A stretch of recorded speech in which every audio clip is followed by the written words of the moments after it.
Hindi ako pwedeng sumuko sa buhay. O bakit? Kasi mawawala ng inspirasyon yung mga chismosa kong kapitbahay.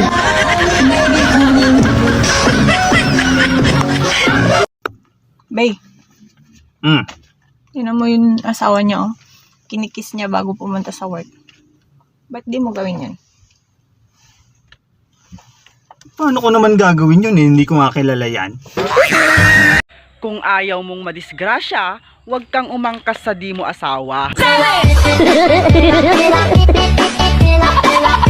Para magbabayad ka na ba? Pwede ba? Wag ka munang maningil. Ang dami-dami kong iniisip. Ako, mga agaw. Hindi ako pinanganak para mang agaw. Wow. Pinanganak ako para pag-agawan. Sa Bisaya, buutan rakutan aon. Sa Tagalog, mabait lang akong tingnan. In English, I'm just good looking. Hoy, ikaw! Kung alam mong seryoso sa'yo yung isang tao, pahalagahan mo. Lalo na kung ako! Sayang eh!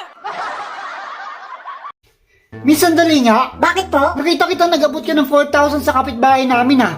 Tapos kami nilampasan nyo. Ang bihira naman. Ano to, palakasan? Bakit? Kasali ka ba sa paluwagan namin? Pangit daw siyang magalit. Naku be, hindi ka pa nagagalit, pangit ka na. Bisan pag moingon ka og bati kugnaw, kung gwapahan ko sa akong kagalingon, pilde gihapon ka. Kung akala mo sa ganda kong to ay maapektuhan ako sa pinagsasabi mo, mali ka dyan. Try again next time. Mahirap